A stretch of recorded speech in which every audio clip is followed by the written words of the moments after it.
इज्तिमाई इस्तीफे मंजूर नहीं, एक एक करके आए, इस्तीफों की तस्दीक कराएं, स्पीकर की ढिठाई। राजा परवेज अशरफ कहते हैं आइन में लिखा है इस्तीफा हाथ से लिखा होना चाहिए। कुछ अरकान अदालत चले गए, मुझसे इस्तीफे मंजूर ना करने के लिए राबता किया।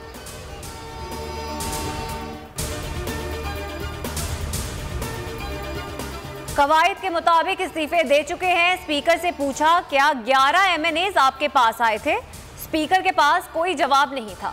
असद कैसर कहते हैं हमने बताया कासिम सूरी इस्तीफे मंजूर कर चुके हैं। राजा परवेज अशरफ ने इस्तीफे गैर कानूनी तौर पर रोक रखे हैं।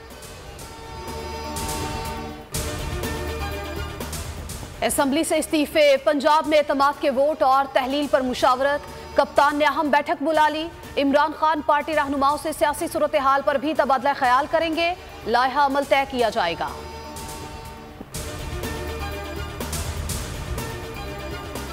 मुल्क में बढ़ती दहशतगर्दी को कैसे रोका जाए, हुकूमत का सर जोड़कर बैठने का फैसला।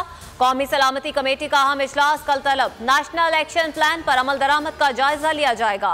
आला सिविल और अस्करी हुकाम शरीक होंगे। बलोचिस्तान और KP में दहशतगर्दी के वाकयात की वजूहात जेर बहस आएंगी।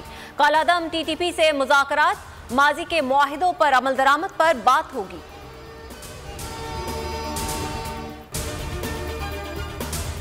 मुतनाज़े ट्वीट के साजम सवाती केस का चालान पेश ना हो सका।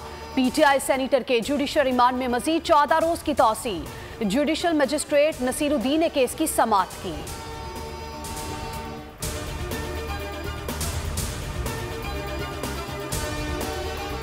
आमदन से जायद असासों का केस, इसहाक को बड़ा रिलीफ। अदालती हुक्म पर वजीर खजाना के असासे बहाल कर दिए गए। असासों में प्रॉपर्टी, मुख्तलिफ बैंक अकाउंट शामिल है।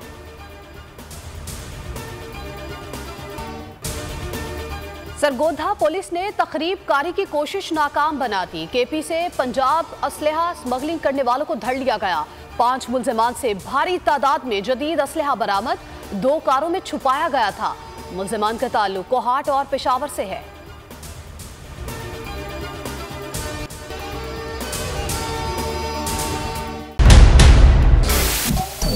सबसे बड़े चैनल बोल न्यूज के एंकर मखदूम शहाबुद्दीन के प्रोग्राम अब बात होगी ने रेटिंग के तमाम रिकॉर्ड्स तोड़ दिए। मैं हूं मखदूम शहाबुद्दीन और आप देख रहे हैं अब बात होगी। 46% नाजरीन ने बोल न्यूज को देखा। सोशल मीडिया पर भी सबने ज्यादा देखा।